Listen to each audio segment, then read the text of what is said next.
Mother-in-law tortures pregnant wife, but the millionaire stands behind, witnessing it all. They said marrying into a wealthy family would solve all of Rosalie's problems. They promised her a fairy tale life, marked by glittering jewels and lavish parties. But behind the polished gates of the Harrington estate, an unsettling darkness crept in. Her mother-in-law, Clara Harrington, had a reputation that whispered through high society tea rooms, a woman of unbreakable pride and chilling authority. When Rosalie discovers she's pregnant, what should be a joyful moment quickly turns into a ruthless battleground. Forced to endure Clara's torment, Rosalie isn't sure if her silent, millionaire husband Adrian truly cares, or if he's complicit in it all. Rosalie Jenkins grew up in the modest suburbs of Charleston, South Carolina. Her home was a small one-story house where the evening air always smelled of magnolias. She had never craved a lavish lifestyle. She was content with quiet nights in, a library's worth of novels, and her mother's homemade pies. Life was simple until she met Adrian Harrington at a local gala she had managed to attend through a friend's invitation. Adrian was magnetic. He was everything Rosalie was not: bold, affluent, worldly. A millionaire at 30, he'd already taken the business world by storm, thanks to his family's generations-old shipping empire. Though Adrian was charming, it wasn't his wealth that drew Rosalie in.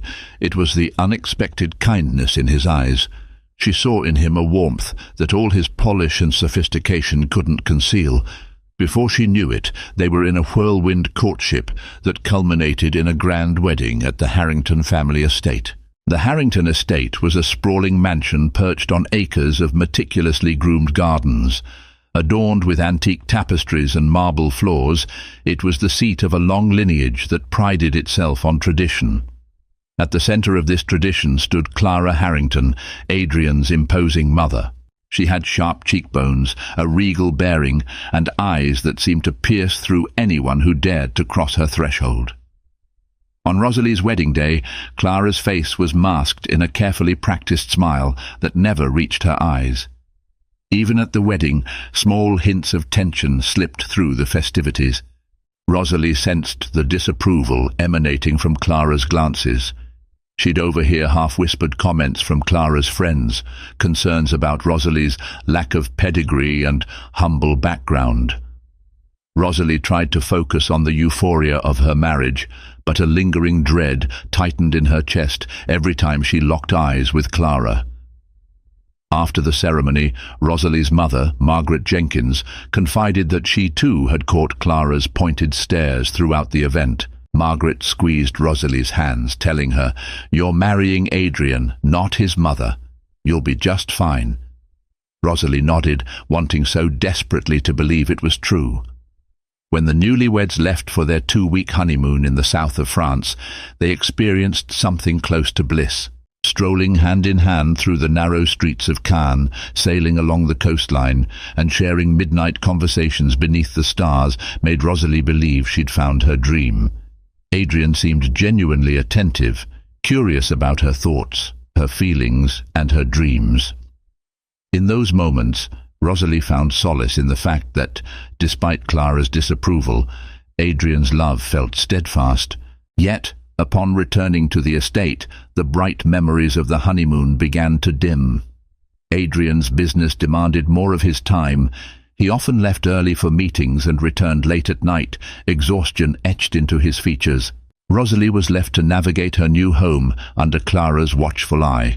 The older woman wasted no time setting down rules that Rosalie found stifling. Breakfast in the grand dining hall at exactly 7 a.m. Luncheons with the women of the family's social circle every Tuesday. Absolutely no frivolous guests allowed without prior approval. All the while, Clara's eyes tracked Rosalie's every movement like a hawk circling its prey. During one dinner, Clara made a show of asking about Rosalie's upbringing. The inquiry sounded pleasant enough, but her tone was laced with condescension. "So Margaret was a housekeeper?" she asked, glancing at Rosalie over her wine glass. Rosalie felt a hot flush creeping up her cheeks. She gripped her fork a little tighter and mustered a smile, explaining that her mother did domestic work to support the family after her father passed. Clara's response was a simple, "How honourable," but the words dripped with disdain. Alarm bells rang softly in Rosalie's mind. Still, she didn't want to let these tensions overshadow her newlywed happiness. Adrian was by her side, most of the time. She convinced herself that with patience, maybe she could gain Clara's acceptance. There had to be some kindness beneath her frigid exterior, but what Rosalie could not fathom was just how deeply Clara's resentment ran, or the lengths to which Adrian's mother would go when she discovered Rosalie was expecting a child. The illusions of marital bliss were about to splinter, and Rosalie would soon find herself standing in the crosshairs of a woman who believed no one was good enough for her precious son. It happened on a Saturday morning. The sky outside was painted in pastel hues of pink and orange, sunlight filtering in through the grand windows overlooking the rose garden. Rosalie had been feeling nauseous for weeks. She had just chalked it up to the stress of adjusting to her new lifestyle and her new mother-in-law's demands. But the faint suspicion in her heart nudged her to see the family doctor, discreetly of course. She didn't want to give Clara any new ammunition to use against her.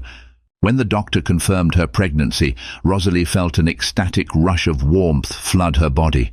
She was carrying Adrian's child, a symbol of their love and a new reason to believe in a bright future. She nearly flew back to the estate, eager to share the news with her husband. Adrian was due to return from a business meeting in New York that evening, and she wanted his to be the first ear to hear about the baby. But at the estate, Rosalie's excitement was cut short. She found Clara in the sitting room, casually flipping through a magazine. Almost as if possessed by her good news, Rosalie couldn't resist telling Clara first, her face aglow with happiness. "Mother Harrington," she said, her voice trembling slightly with excitement, "I just came from the doctor. Adrian and I are going to have a baby." Clara's reaction was not what Rosalie had imagined in her mind's rosy fantasies. The older woman's brow furrowed, and a look of cold calculation replaced any semblance of joy. "Are you quite sure, my dear?" was all she said. No congratulations, no gentle hug, no tears of happiness for a new life about to join the Harrington family. Instead, Clara cast a critical eye at Rosalie's stomach, as though inspecting an object of questionable quality. She rose from her chair and walked away without another word. Rosalie stood rooted, her heart pounding. She felt a sting of tears at the corners of her eyes. This was not how a pregnancy announcement was supposed to go. She swallowed the lump in her throat and decided to seek comfort in the solitude of the estate's library. Among the tall shelves of ancient books, she tried to quell her anxiety, reminding herself that Adrian would return soon. Adrian, who had seemed so caring and protective, would undoubtedly share her joy. That evening, when Adrian finally came home, Rosalie met him at the grand foyer. He looked tired, but there was no mistaking the flash of excitement in his eyes when she told him they were expecting. He pulled her into his arms, and for a brief moment, everything felt right. He kissed her forehead, whispering, "You've made me the happiest man in the world," and promised to shield her from anything that might harm her, especially Clara's sharp tongue. However, Rosalie soon discovered that words of protection meant very little if the storms were swirling within the same walls. Clara began making subtle, often insulting remarks about Rosalie's health, deriding her as overly sensitive or fragile. She'd question why Rosalie needed more rest than usual, calling her lazy behind Adrian's back. Whenever Adrian was present, Clara feigned politeness. She'd offer Rosalie special teas and vitamins, but it was all an act to maintain the veneer of family harmony. Things escalated one afternoon when Clara walked into the kitchen where Rosalie was helping the staff prepare dinner. In front of the entire staff, she openly belittled Rosalie's cooking skills. "You might want to be careful with those knives, Rosalie. We wouldn't want you harming the precious cargo you're carrying," she said, loud enough for everyone to hear. The words were coated in scorn, aimed not just at Rosalie, but at her unborn child. The staff, devoted to the Harrington family for decades, exchanged uneasy glances. They had never seen Clara act so openly hostile. They had known her as a demanding mistress, but rarely had they witnessed such targeted cruelty. One of the cooks, an elderly woman named Maria Lopez, discreetly wiped a tear from Rosalie's cheek. "I know it's hard," Maria whispered. "She wasn't always like this. But you must find your inner strength, dear." In that moment, Rosalie understood that her life inside the Harrington estate would be a long, lonely battle. Without Adrian to intervene daily, he was increasingly consumed by business expansions. Rosalie would have to face Clara's wrath mostly on her own, but for the sake of her baby, she vowed to stand firm. She believed a child could change hearts, even one as cold as Clara's. Surely, with time, grandmotherly love would awaken in Adrian's mother. Little did Rosalie realize the seeds of hope she was planting would be tested in ways she never anticipated. Clara, with her web of connections and her resolute determination, had only just begun to reveal how far she would go to maintain control over her family's legacy. The following weeks found Rosalie struggling with bouts of morning sickness and overwhelming fatigue. As her pregnancy progressed, so did Clara's silent campaign to undermine her. Rosalie often caught glimpses of whispered conversations between Clara and the staff. The older woman's lips pressed tight as she handed down some new instruction. The staff, though loyal to the Harrington name, showed compassion toward Rosalie in small gestures, slipping her ginger tea for nausea, offering a gentle word when Clara wasn't watching. One afternoon, while Adrian was away attending a board meeting, Rosalie decided to explore the estate.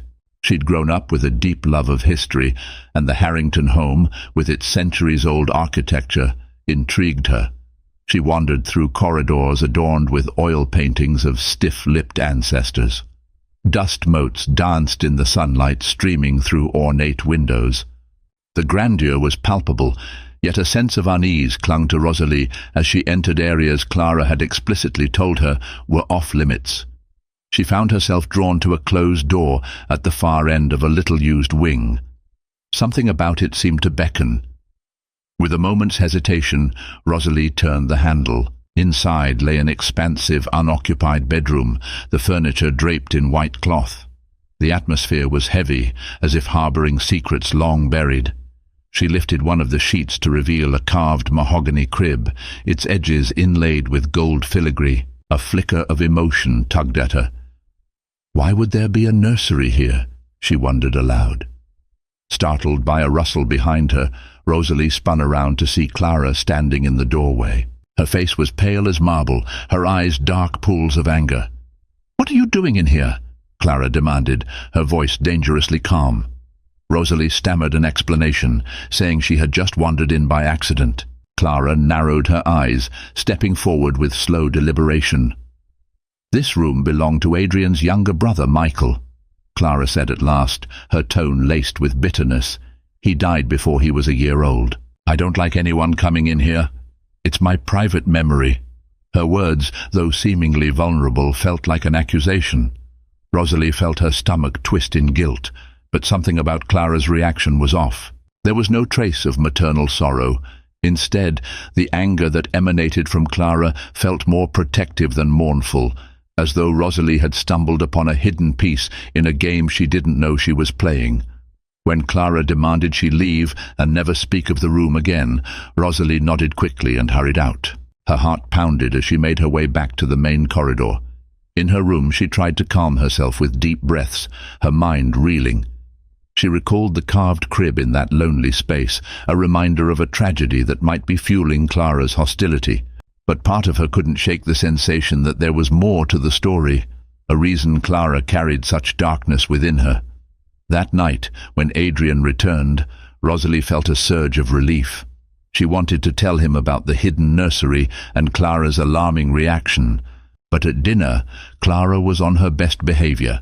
She asked after Adrian's trip, listened to his stories about new investors, and even inquired about Rosalie's morning sickness with a veneer of concern. Adrian, exhausted but glad to see some semblance of normalcy, didn't suspect a thing. Later, in the privacy of their suite, Rosalie carefully broached the topic. Adrian grew distant when she mentioned the hidden nursery. "My mother doesn't like to talk about Michael," he said softly. "He died from a sudden illness. She took it terribly hard. I suppose it might explain why she's so protective now." Rosalie's eyes widened. Protective was not the word she would have chosen to describe Clara's behavior. Nevertheless, Adrian stroked her hair gently, assuring her she had nothing to worry about. But Rosalie's instincts told her otherwise. The darkness she sensed in Clara's eyes wasn't mere grief, it was something far more ominous. As she drifted off to sleep, she wondered if this old estate held more secrets that Clara was determined to keep buried. And she wondered if her unborn child somehow threatened the delicate balance of a fractured family's legacy. Rosalie's pregnancy advanced to the second trimester, bringing with it a small yet unmistakable bump. As her body changed, so did Clara's brand of malice. It wasn't always blatant insults or accusations. Sometimes it was the withdrawal of support she desperately needed. On cold mornings, the staff would receive instructions to keep the heating low in Rosalie's wing of the mansion, leaving her shivering in her room. Other times her meals arrived cold or late, as if lost in translation between Clara's orders and the kitchen staff. In the midst of this quiet torment, Rosalie tried to maintain her composure for Adrian's sake. Whenever she thought about confiding in him, she hesitated. Adrian was constantly traveling now, London, Singapore, Dubai, securing deals for a massive expansion of Harrington shipping. He would return home for only a couple of days before jetting off again, and each time he asked how she was faring, she'd see the exhaustion in his eyes and hear the quiver of concern in his voice. She couldn't bear to add more stress to his plate, especially knowing how carefully he tread around his imperious mother. One Sunday afternoon, Rosalie sat on a chaise lounge in the sunroom, trying to distract herself with an old copy of Jane Eyre. She felt the baby flutter, a sensation that brought a tired smile to her lips. At least she had this life growing inside her to keep her anchored. Just then, Clara entered with a cup of tea. For a moment, Rosalie felt hopeful. Perhaps Clara was finally extending an olive branch. "I've brought you some chamomile," Clara said, placing the teacup on the small table next to Rosalie. "It's good for nerves." Rosalie thanked her softly, taking a careful sip. But as the warm liquid slipped down her throat, an odd taste lingered on her tongue, bitter, metallic. She coughed, alarmed. "What's in this tea, Mother?" Clara's face remained impassive. "Just herbs," she said sweetly, though her eyes flashed with something cruel. "You should drink it all. It'll help calm you." A chill coursed through Rosalie. Instinctively, she set the teacup down, her mind racing. Could Clara be attempting something sinister, or was Rosalie's fear making her paranoid? The doubt gnawed at her. For the sake of the baby, she vowed to be more vigilant. She subtly avoided finishing the tea, pretending she'd lost her appetite. Clara's lips tightened in what might have been displeasure, but she said nothing. After a tense pause, she left the room. Rosalie's heart pounded. She needed to be sure she wasn't imagining things. She decided to pay a secret visit to the family doctor the next day under the guise of a routine prenatal checkup. She managed to slip out of the estate without drawing attention, thanks to a sympathetic driver who had worked for the Harringtons for years. At the doctor's office, she asked for tests on her blood work, and specifically mentioned feeling uneasy after drinking a tea prepared by Clara. The doctor, a middle-aged man with a fatherly demeanor, took her concerns seriously. He promised to rush the tests. For the next 2 days, Rosalie lived on edge, her mind filled with worst-case scenarios. When the results came back, the doctor reassured her. There were no toxins or harmful substances detected. "It might have been just a particularly bitter blend," he said gently. "Try not to stress too much. It's not good for your pregnancy." Relief washed over Rosalie, but it was tainted with guilt. Had she really believed Clara capable of harming her unborn grandchild? Still, the bitter aftertaste of that tea and the unsettling gleam in Clara's eyes made her cautious. She pledged to approach every interaction with Clara more carefully. In the meantime, Adrian's phone calls became her lifeline. Late at night, when he was in some distant hotel suite, he would call to ask about her day and the baby's progress. Rosalie noticed a new tension in his voice. He would mention how his mother had called him earlier, concerned about Rosalie's lack of rest or strange dietary habits. Adrian sounded confused, torn between the mother he'd idolized and the wife he adored. One night, feeling her loneliness overwhelm her, Rosalie almost spilled everything: Clara's coldness, the suspicious tea, the fear that overshadowed her every waking moment in that mansion. But she swallowed her confession.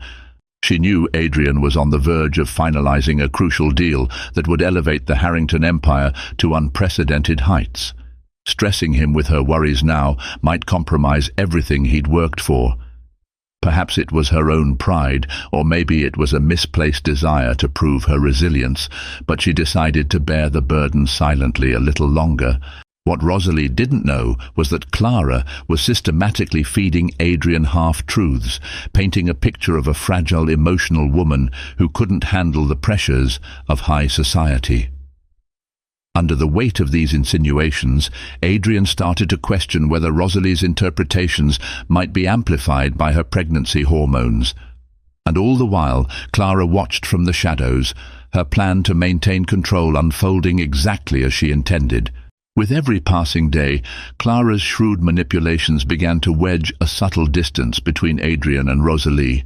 He was still attentive in his own way, sending flowers when he travelled, calling every night, but Rosalie sensed a growing wariness in his voice when she described her day-to-day life at the estate.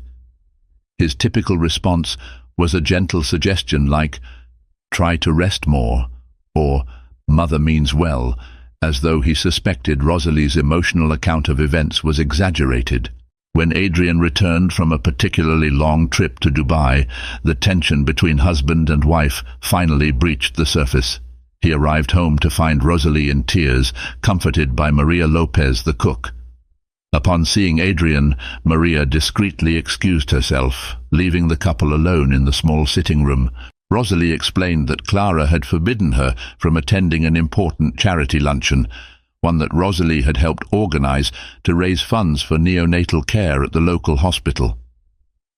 "She said I would embarrass the family," Rosalie whispered, her eyes red from crying.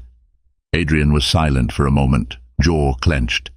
"Mother told me you weren't feeling well, that the doctor advised you not to overexert yourself," he said carefully.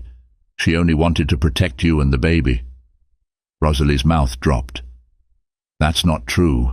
The doctor said mild activity and public engagement are perfectly fine. Adrian, she's lying to you. You have to believe me." Her voice wavered, stricken with desperation. He reached for her hand, concern etched on his features. "I believe you, Rosie. But you have to understand, Mother might be overprotective because she lost Michael so young. She may be overstepping, but it's all coming from a place of fear." Tears welled up in Rosalie's eyes. It frustrated her that he continuously defended Clara's actions. Yes, losing a child would be devastating for any mother, but did it justify the cruel manipulations and emotional abuse Rosalie was enduring? As if on cue, Clara entered the room, carrying a stack of papers. "Adrian, I just got the final accounting details for the charitable trust," she said, before glancing at Rosalie with practiced concern. "Oh, my dear, are you quite all right? I heard you were upset." She turned to Adrian. "I only wanted to prevent her from taking on too much stress in her condition." Adrian stood there, torn between the two women he loved. The air in the room felt suffocating as Clara smoothly painted a picture of herself as the ever-concerned mother, just trying to shield the fragile Rosalie from any harm. Rosalie felt an almost dizzying sense of helplessness. She watched Adrian's face, searching for a sign that he saw through the facade. Instead, he nodded, conceding that Clara might have been misguided, but well-intentioned. A crack formed in Rosalie's trust that day. She loved Adrian, but she could sense him slipping deeper into Clara's thrall of half-truths and manipulations. The mother-in-law she had tried to appease was sowing seeds of doubt between them, and Rosalie, pregnant and isolated, felt her self-confidence waver. Later that night, as she lay in bed, Rosalie couldn't sleep. She ran her hand over her belly, feeling the baby's reassuring kicks. In her heart, she vowed to protect her child from the family drama swirling around them. This baby was her only hope, a bright spark in the darkness. She prayed that once the baby arrived, it would melt Clara's frozen heart, forcing her to see reason. But unbeknownst to Rosalie, Clara had already begun to lay the groundwork for her next move. She had parted ways with her usual circle of friends and begun reaching out to more influential contacts. People like the renowned obstetrician Dr. Eleanor Reed, who had delivered the children of celebrities and aristocrats alike, including, in a moment of name-dropping that Clara relished, the daughter of Kris Jenner. Clara hinted at wanting only the best for her grandchild, while quietly planning to keep Rosalie under even tighter surveillance during the final months of pregnancy. If Rosalie thought the worst was over, she was dangerously mistaken. Clara's real game was just beginning to unfold, and the stakes were higher than ever. As Rosalie's belly grew, so did the tension in the Harrington household. Adrian was home for a rare stint of 2 consecutive weeks. He tried to juggle his mounting work responsibilities with spending time with Rosalie, attending obstetric appointments, and overseeing some estate renovations. During one of these rare moments of peace, he sat with Rosalie in the library, reading out sections of a baby name book. The warmth in his voice as he joked about silly names almost made Rosalie forget the hostility lurking in the mansion's corridors. But the reprieve was short-lived. One morning, Rosalie woke early to faint cries coming from somewhere in the estate. Following the sound, she found Clara in a small parlour room that doubled as a shrine to the family's past. A large portrait of a baby boy, presumably Michael, hung on the wall. Clara was seated before it, tears streaming down her usually imperious face. Swallowing her apprehension, Rosalie cautiously approached. "Mother Harrington, are you all right?" she ventured.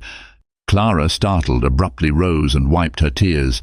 Her face hardened back into its familiar aloof expression. "Don't concern yourself," she said coldly. However, Rosalie, buoyed by the maternal instinct growing within her, pressed gently. "I know you miss him. I can't imagine what it must have been like to lose a child." For a fleeting moment, a crack appeared in Clara's armour. She turned her gaze to the painting. "Michael was supposed to be my miracle," she whispered. "He had a heart condition, one we didn't know about until it was too late. We were helpless." Rosalie felt her heart clench with empathy. "I'm so sorry," she offered, her voice trembling. Taking a step closer, she placed a hand on Clara's arm, hoping to bridge their divide through shared understanding. But the moment was swiftly shattered. Clara shrugged off Rosalie's hand as though burned. Her features twisted in anger. "Don't patronize me. You think you can waltz in with your common background and fix the Harrington family? You're a naive girl who got lucky." Rosalie staggered back as though physically struck. "I'm not trying to fix anything," she whispered, voice trembling with hurt. "I only want us to be a family." Clara let out a bitter laugh. "Family? You know nothing. Adrian's father left us years ago. Not that it matters. All that matters is protecting the Harrington name. Do you think your child will be safe if you're too weak to handle the pressures here?" Tears of hurt and frustration welled in Rosalie's eyes. She placed a protective hand over her belly. "I'm strong enough," she managed. "And Adrian loves me. He'll stand by me." Clara's lip curled in a sneer. "We shall see." With that, she swept out of the room, leaving Rosalie shaken to the core. A few hours later, Rosalie found the courage to recount the incident to Adrian. He listened, his brows furrowed with concern. "I'll talk to her," he said eventually. But when he did confront Clara, she vehemently denied speaking so harshly, claiming Rosalie had twisted her words out of anxiety. By the time Adrian returned to Rosalie, he looked worn and confused. "She says she's worried about you." "That you're imagining slights," he told Rosalie softly. This is exactly why I wanted you to rest. The stress isn't good for the baby." In that moment, the realization hit Rosalie like a blow. No matter what Clara did or said, she would spin the narrative to her advantage, and Adrian would be caught in the middle, unsure whom to believe. The seeds of doubt Clara planted were taking root. That night, Rosalie found herself unable to sleep, haunted by the memory of Clara's tears and her scathing words. She thought of that lonely nursery she'd found, the dust-covered crib that once held Michael. She pictured the heartbreak Clara must have endured. Could it be that her cruelty was born from deep-seated fear and trauma? Or was it something more calculating, an absolute refusal to relinquish control of her family's future? Regardless of the cause, Rosalie knew she had to be vigilant. In Clara's eyes, she was an interloper, a threat to the rigid hold Clara had on Adrian and the Harrington legacy. And if Clara's past tragedy was fueling her present actions, Rosalie feared it might only escalate as her due date approached. When Rosalie entered her third trimester, Clara shifted tactics yet again. She insisted on supervising Rosalie's daily routine, her meals, her exercise regimen, even her visits to the doctor. At first, Adrian was relieved. "She's just looking out for you," he told Rosalie. "Let her help. Maybe it's her way of making amends." But Rosalie saw the truth lurking behind Clara's sudden helpfulness. Every action was laced with a subtle control. Clara appointed Dr. Eleanor Reed, the high-profile obstetrician with an impressive roster of celebrity clients, to take over Rosalie's prenatal care. To Rosalie's dismay, Clara insisted on being present for every appointment. During these visits, Clara would speak over Rosalie, voicing concerns and detailing symptoms Rosalie didn't even have. Dr. Reed, dazzled by the Harrington name and Clara's high society ties, paid more attention to Clara's narrative than to Rosalie's quiet protests. The final straw came when Dr. Reed suggested bed rest, citing stress as a potential risk factor for premature labor. Rosalie felt a wave of panic. Being confined to bed would render her even more vulnerable to Clara's whims. She tried to argue that she felt fine, that her previous doctor had approved moderate activity, but Dr. Reed waved away her protests. "Your mother-in-law has expressed real concerns, my dear. We must prioritize the well-being of your child," she said in a patronizing tone. That evening, Rosalie confronted Adrian, begging him to listen. "I don't need bed rest," she insisted. "The only thing causing me stress is your mother." Adrian sighed, rubbing his temples. "Rosie, I'm not a doctor. If Dr. Reed recommends bed rest, maybe you should follow her orders." "It's just until the baby is born." Rosalie's eyes brimmed with tears of frustration. She glanced at Clara, who stood quietly behind Adrian, a small, triumphant smile playing on her lips. She seemed so certain of her control, certain that no one would believe Rosalie over her. And so, bed rest began, Clara's perfect solution to keep Rosalie isolated. Each day, Rosalie stayed in a lavish bedroom with floor-to-ceiling windows overlooking the estate's gardens. She was surrounded by luxury, yet she felt imprisoned. Clara would periodically visit, instructing the staff to bring special supplements and teas. Rosalie was skeptical of anything Clara offered, so she took to tossing them out discreetly whenever possible. She was fearful of repeating that strange bitterness she'd tasted once before. On one stifling afternoon, Maria Lopez snuck into Rosalie's room, carrying a tray of fresh fruit. Locking the door behind her, she handed Rosalie a folded piece of paper. "It's from your old doctor," Maria whispered. "I reached out to him, told him about your situation." Trembling, Rosalie opened the note. It was a simple message.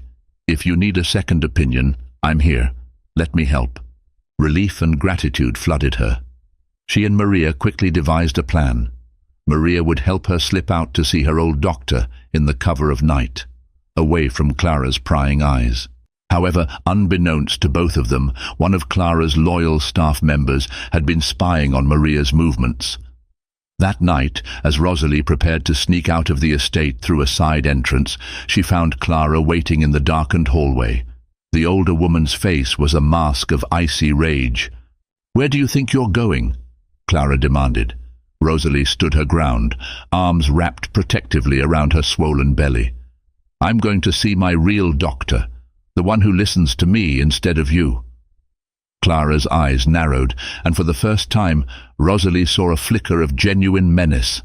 "You will not leave this house," Clara hissed, "not when you're putting my grandchild at risk with your foolish obstinacy." Fear battled defiance in Rosalie's heart. "It's my child," she snapped, "not yours to control." The words hung in the air, charged with tension. For a moment, it seemed Clara might physically block Rosalie's path. But footsteps echoed from the far corridor. Adrian's footsteps. He emerged to find them both locked in confrontation. "What's going on here?" he demanded, eyes moving from his mother's contorted expression to Rosalie's trembling form. Rosalie spoke first, voice quavering. "Your mother is preventing me from seeing my doctor. Adrian, please, you have to see what she's doing." Clara, tears suddenly welling in her eyes, turned to Adrian with a wounded look. "I'm trying to protect her, Adrian. She wanted to leave in the middle of the night. Anything could happen." Adrian looked torn, but the bone-deep exhaustion in his gaze suggested he was ready to side with Clara yet again. "Rosalie, I understand you're frustrated, but Dr. Reed is highly respected." Rosalie could feel the walls closing in. She turned away, tears streaming down her cheeks as Adrian led her back to her bedroom. The door closed, and she heard Clara's hushed voice lecturing Adrian in the hallway. Though she couldn't make out the words, she felt the weight of Clara's manipulative presence. Later, alone in her bed, Rosalie wept quietly. She was caught in Clara's net, and Adrian, her lifeline, was drifting further away with each calculated lie Clara wove. And somewhere deep inside, the baby stirred, a small sign of life that spurred Rosalie's resolve to fight, no matter how grim the odds seemed. As the weeks dragged on, Rosalie's isolation grew more suffocating. Adrian was bogged down with corporate meetings on the estate itself now. He had converted one of the grand rooms into a makeshift office to oversee critical negotiations. He was physically close, but emotionally distant, caught between his pregnant wife's distress and his mother's manipulative pleas.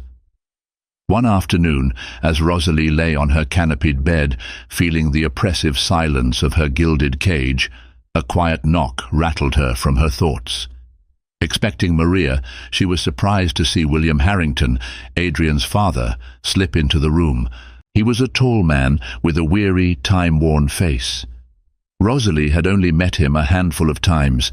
He lived primarily abroad, having left Clara years ago under strained circumstances that no one in the family fully discussed.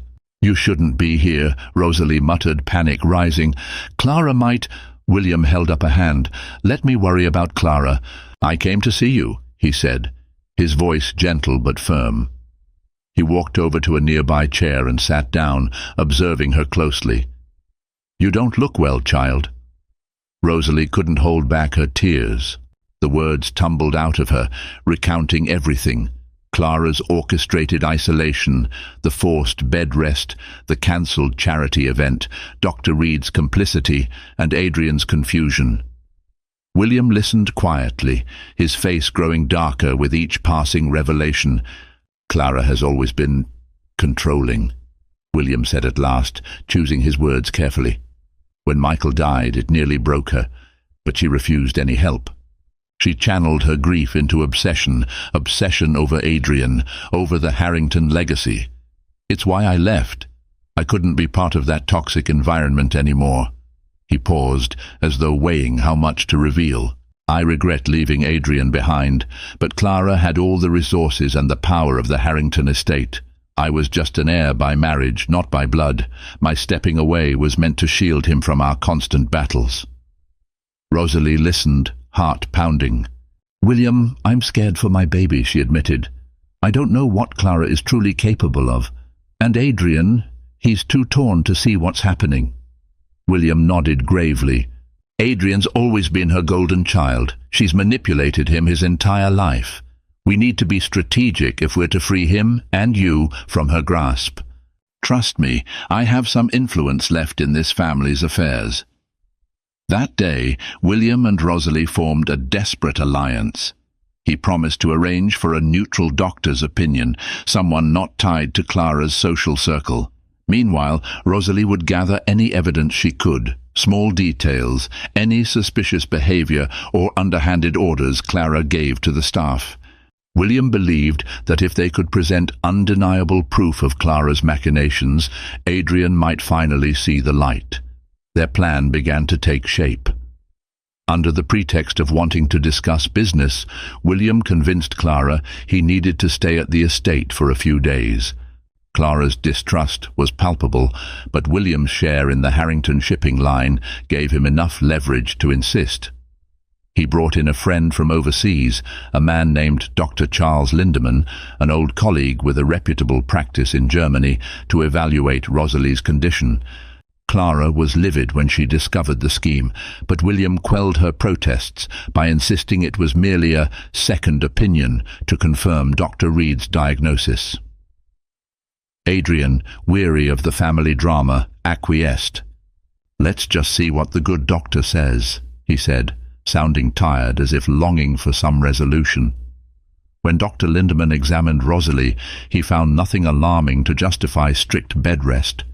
"With proper care, gentle exercise and healthy nutrition, Mrs. Harrington can move about freely," he reported, adding pointedly, "Stress is the real concern here."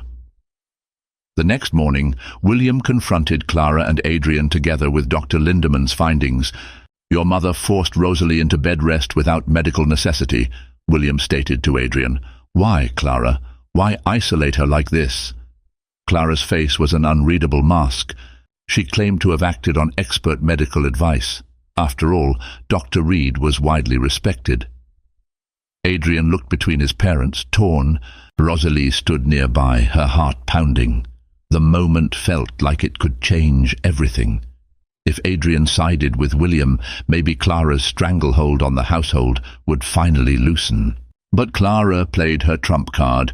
She broke down in tears, genuine or otherwise, lamenting Michael's death and her inability to bear another tragedy. She spoke of nightmares, of waking up drenched in sweat, terrified that Rosalie's baby would suffer the same fate. Her words, dripping with anguish, were enough to fracture William's argument. Adrian's resolve wavered.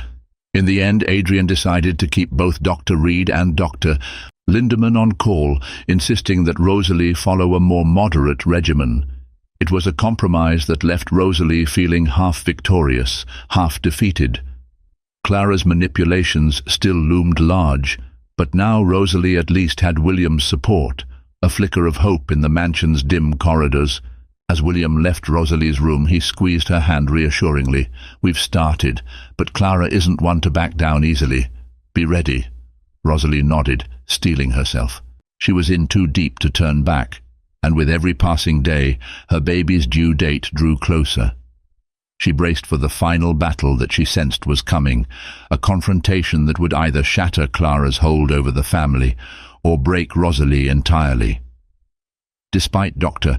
Lindemann's recommendation for a more balanced approach, Clara refused to concede defeat. She doubled down on passive-aggressive remarks, questioning Rosalie's every move. She insisted the staff record Rosalie's daily meals, water intake, and sleep hours, creating a log under the pretense of monitoring the health of the heir. Adrian, overwhelmed by business deals and family tensions, seldom had the energy to challenge her. Weeks turned into days before Rosalie's due date. The mansion buzzed with an undercurrent of apprehension. Even the staff, who had once been reticent to choose sides, now muttered about Clara's increasingly erratic behavior. One evening, Maria Lopez confided in Rosalie that she overheard Clara on the phone with Dr. Reed, pressing for a scheduled C-section against Rosalie's will. "Why does she want that?" Rosalie asked, stomach sinking. Maria shrugged. "She said something about ensuring a controlled environment. That's all I caught before she noticed me." Rosalie felt panic rise. A forced early delivery, orchestrated by Clara and Dr. Reed, could jeopardize her health and her baby's. She needed to act fast. That night, she discussed her fears with William in hushed tones. The older man's face hardened. "We need Adrian to see how Clara and Dr. Reed are collaborating," he said. "Without his intervention, they may try to coerce you into that operation anyway." The next day, an opportunity arose. Adrian arranged for a final prenatal examination at the mansion, bringing both Dr. Reed and Dr. Lindemann. Clara stood by, arms crossed, face impassive. While the doctors examined Rosalie, William discreetly recorded the conversation on his phone. Dr. Reed recited a list of potential complications, advocating a C-section in alarmist terms. Dr. Lindemann calmly refuted each point, asserting that Rosalie's vitals were strong, the baby well positioned, and there was no immediate risk. Citing medical studies, he insisted that a natural birth remained the safest option unless complications arose. Frustrated by the contradiction, Dr. Reed stepped away with Clara to the far corner of the room. In hushed voices, but not entirely out of earshot, Dr. Reed insisted, "This is your grandchild, Mrs. Harrington. If we do this naturally, there are too many unknowns." Clara nodded emphatically. "Exactly. We can't chance it." William caught enough of their exchange on the recording. The tension in the room was palpable. Adrian, looking haggard, finally demanded clarity. "All I want is the best for my wife and child," he said, his voice cracking. "If Dr. Lindemann sees no evidence of risk, then why push a C-section?" Dr. Reed's face tightened. "I'm merely presenting an option. A C-section is standard procedure in many high-profile cases, especially with older mothers." "I'm not an older mother," Rosalie interjected, her voice trembling with anger, "and you haven't given me a valid medical reason for this. I want the chance to give birth naturally if my body allows it." A thick silence followed. Clara glowered, but before she could speak, William played the partial recording he had captured. It echoed with Dr. Reed's fear-mongering and Clara's unwavering insistence on control. Adrian's eyes widened in shock, the scales finally tipping. "Mother, what is this?" he whispered, voice full of betrayal. Clara tried to backtrack, claiming it was out of love, out of fear, but Adrian's face darkened. "I can't believe you would do this behind our backs." Dr. Reed, caught in the crossfire, stammered excuses. "I never meant to override the patient's will." Adrian cut her off. "I want you off this case, effective immediately." Dr. Reed's mouth gaped, but one look at Adrian's fierce expression told her there was no recourse. She quickly gathered her things and departed. Clara stepped forward, tears brimming in her eyes. "Adrian, darling, don't do this. I only wanted—" But Adrian raised a shaking hand. "Don't. You lied to me. You manipulated Rosalie. I think it's best if you stay out of our affairs until the baby is born." Rosalie felt an overwhelming surge of relief mingled with heartbreak. Finally, Adrian was confronting Clara. Yet the pain in his voice was unmistakable. Clara had shaped his entire life, and now he stood at odds with her. She opened her mouth to speak, but Adrian just shook his head. "You've done enough," he said softly, leading Rosalie out of the room. William lingered behind. He looked at Clara with a mixture of pity and resolve. "You've lost, Clara," he said quietly, then followed his son. Left alone, Clara's face twisted with rage and sorrow. She sank into a chair, wringing her hands. She had been on the verge of controlling every detail of this child's birth, of ensuring no possibility of heartbreak or unforeseen tragedy. And now, in an instant, her carefully woven tapestry of control had begun to unravel. Outside the door, Rosalie and Adrian embraced. For the first time in months, Rosalie felt a semblance of safety. Adrian whispered, "I'm so sorry, Rosie. I should have believed you sooner." She clutched him tightly, tears of relief streaming down her cheeks. "We'll be okay," she whispered, unaware that Clara's final desperate act was still to come. The night Rosalie went into labor was stormy, rain lashing against the mansion's windows.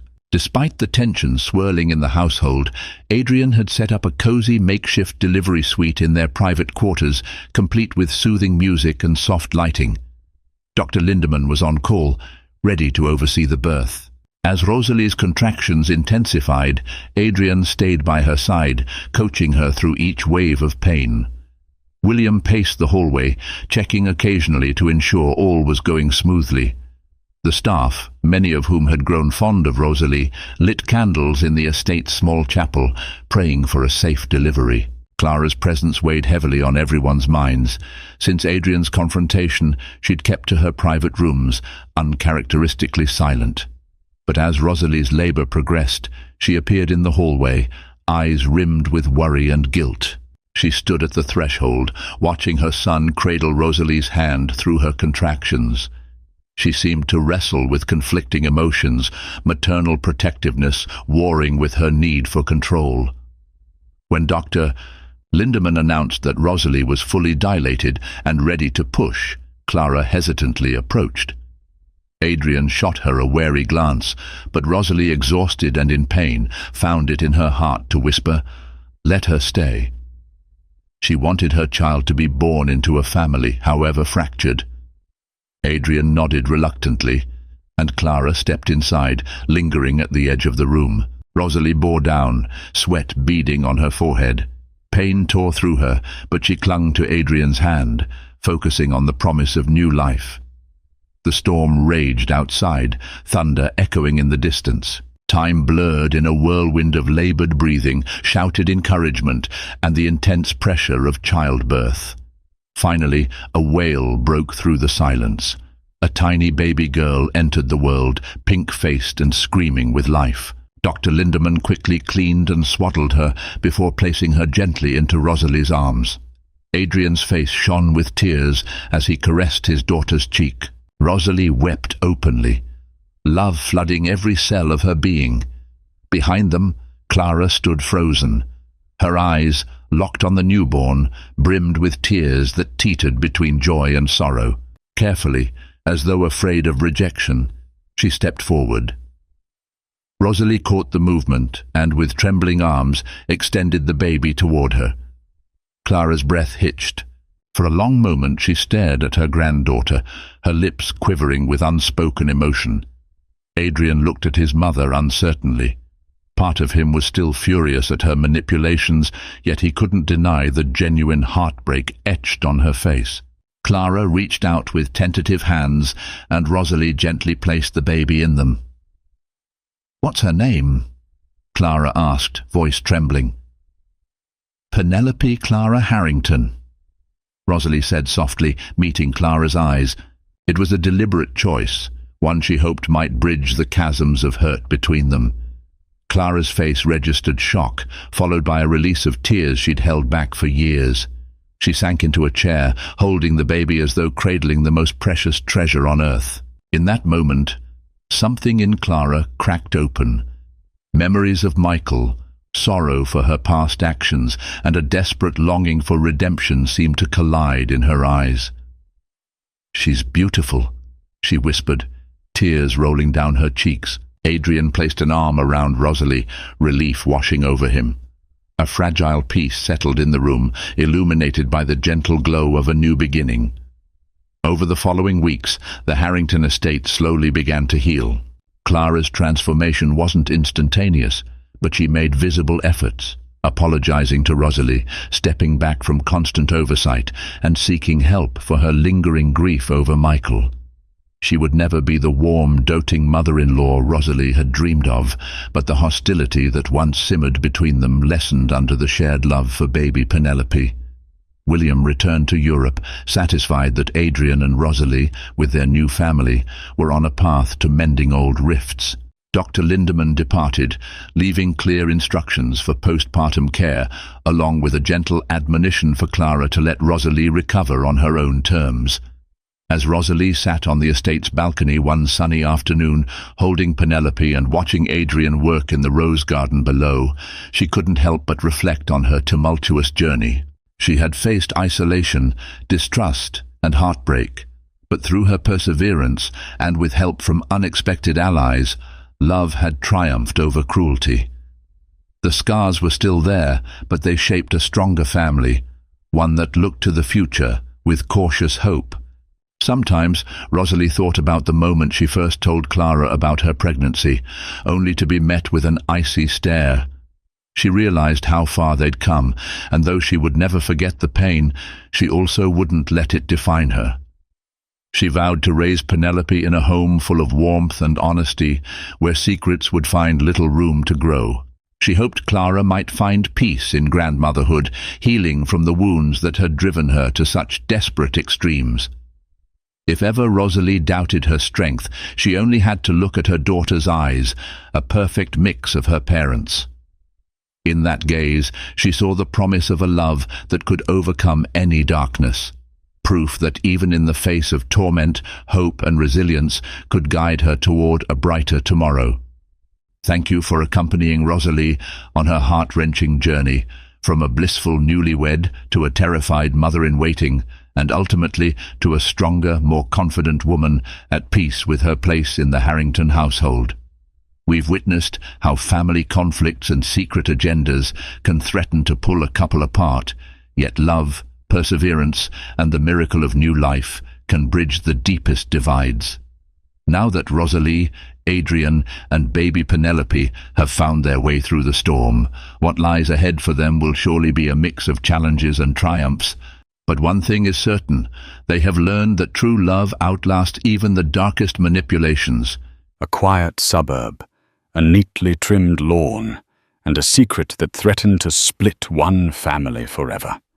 It all began on a stormy night when Mark Anderson, seemingly the perfect husband, let his alluring mistress step into his pregnant wife's bedroom and into her bed. By the time dawn broke, flashing police lights flooded the driveway, and neighbors peered through windows in disbelief. No one could imagine how a once ordinary couple fell into such chaos. But within these walls lay hidden confessions, desperate betrayals and heart-wrenching choices that would test loyalty, break trust, and leave everyone asking, how could it ever have come to this?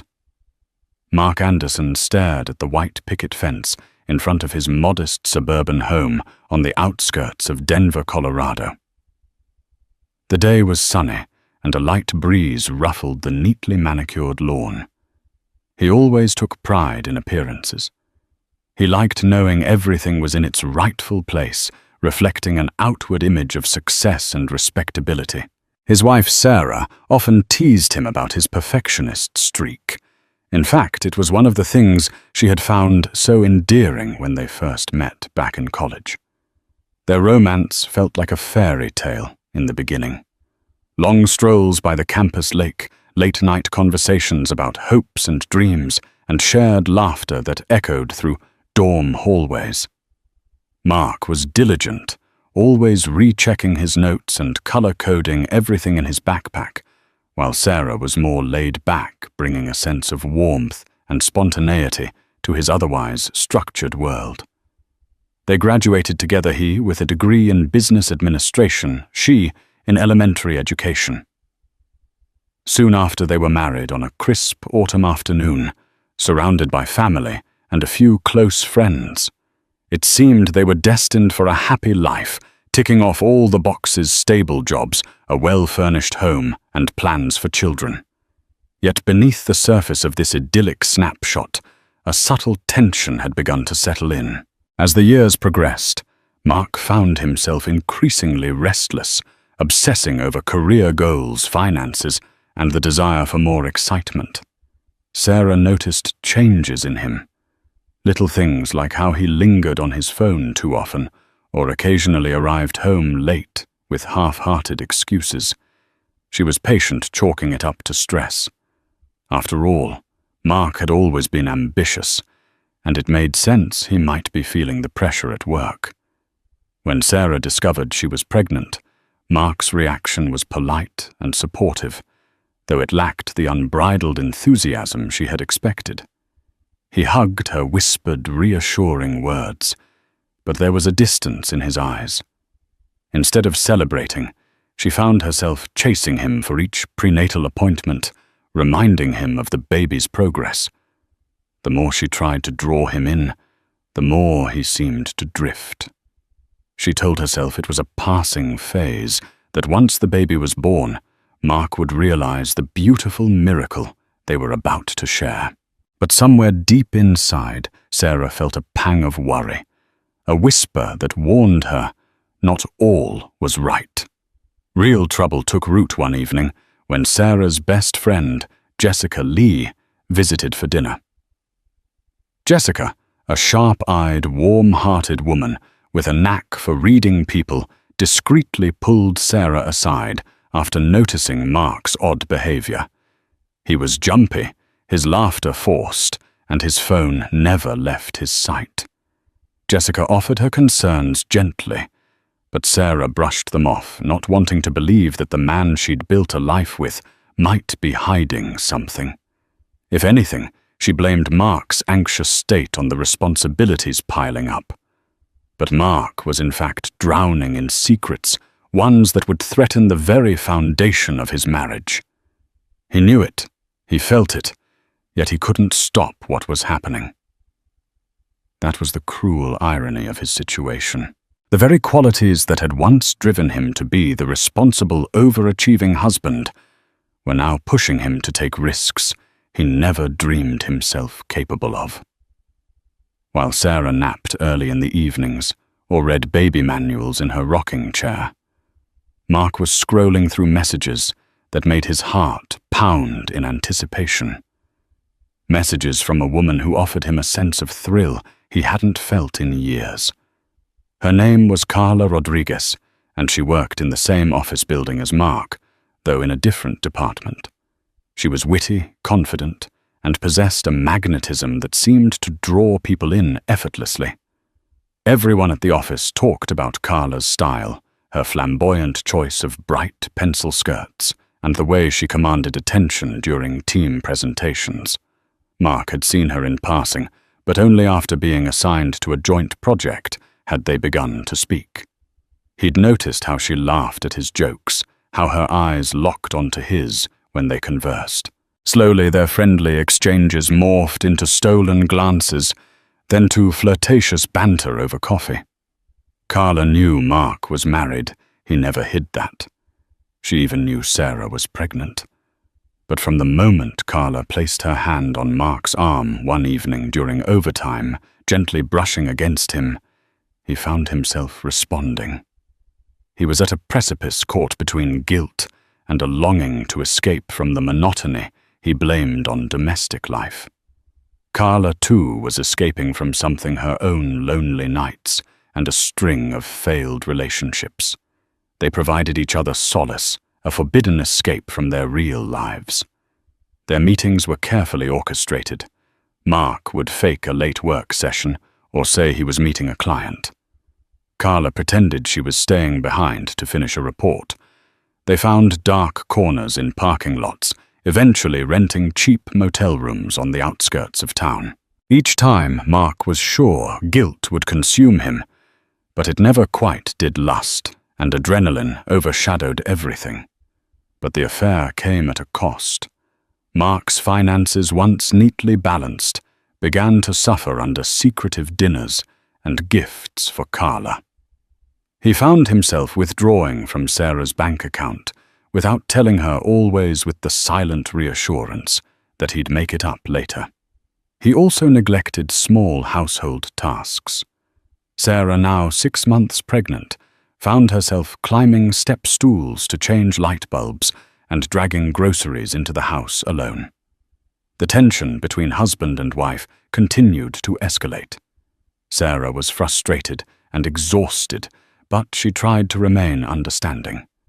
She never fully admitted to herself that Mark's distance might signify an affair. After all, he'd been loyal and devoted all the years she had known him. It was impossible, unthinkable, to consider he would betray her in such a way, especially now that they were expecting a child. Instead, she believed he was going through a personal crisis, perhaps a fear of fatherhood. Sarah confided in Jessica about her suspicions and her desire to keep the marriage intact, no matter the challenges. Then Mark made a fateful choice one Friday night. While Sarah was away at her mother's house, he invited Carla to dinner at his own home. It was a step too far, and he knew it. But Carla had teased him, saying she wanted to see how he lived. That single curiosity overshadowed every warning bell in Mark's head.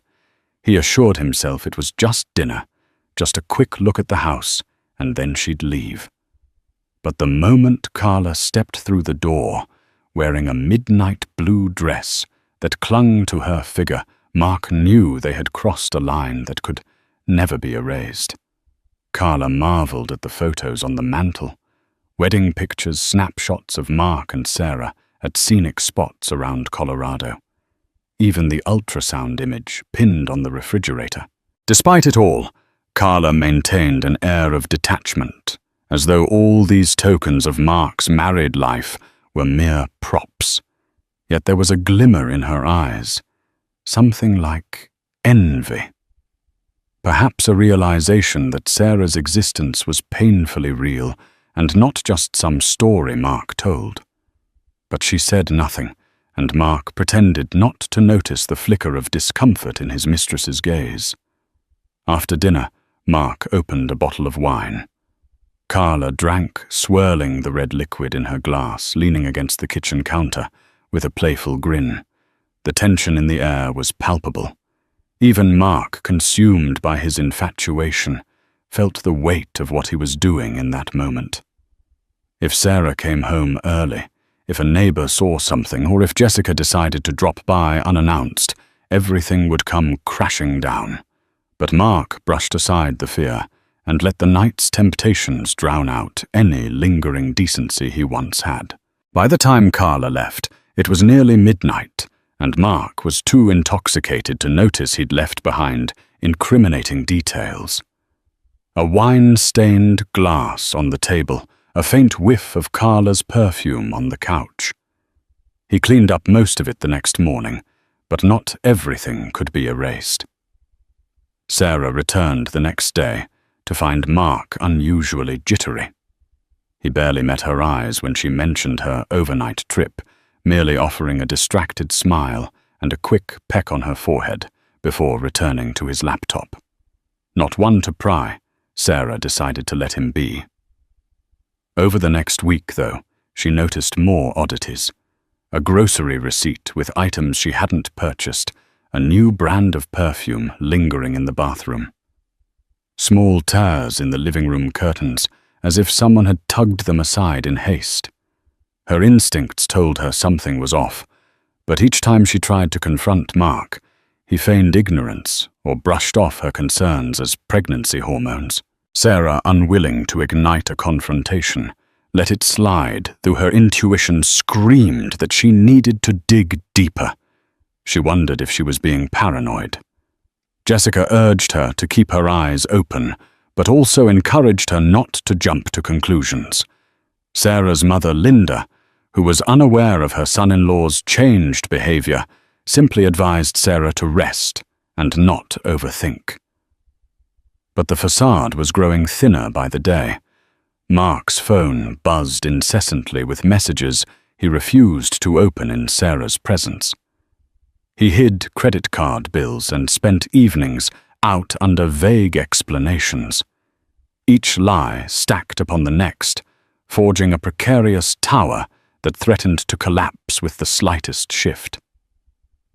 By the 7th month of pregnancy, Sarah's frustration peaked. She confronted Mark one evening. When she asked him point blank if there was someone else, he scoffed, calling the very suggestion absurd. He even grew indignant, accusing Sarah of not trusting him after all these years. She apologized, tears stinging her eyes, and retreated to the bedroom with a knot of dread in her stomach. It was only after she heard him slamming cupboards in the kitchen that she realized how truly disconnected they had become. Meanwhile, Carla continued her pursuit of Mark, growing bolder. She sent messages at all hours, demanded more time together, and even hinted at wanting Mark to leave Sarah. Mark, torn between his unborn child and the lust he felt for Carla found himself buried in stress. Some part of him, however dormant, still cared for Sarah. But he couldn't break off his entanglement with Carla either. He told himself he was trapped in a scenario with no easy escape. Each day felt like stepping on thin ice, hoping it wouldn't crack. That was how things stood when Sarah planned another trip to her mother's place. Linda was having minor surgery, and Sarah wanted to help for a couple of days. Mark recognized an opportunity. He promised Sarah he would manage the house and take care of everything. In reality, he was already anticipating Carla's company.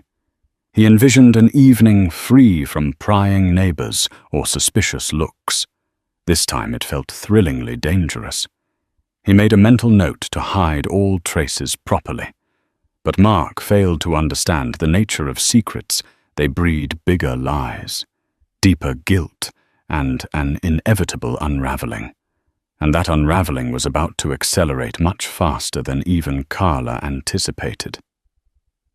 Carla arrived on a rainy evening.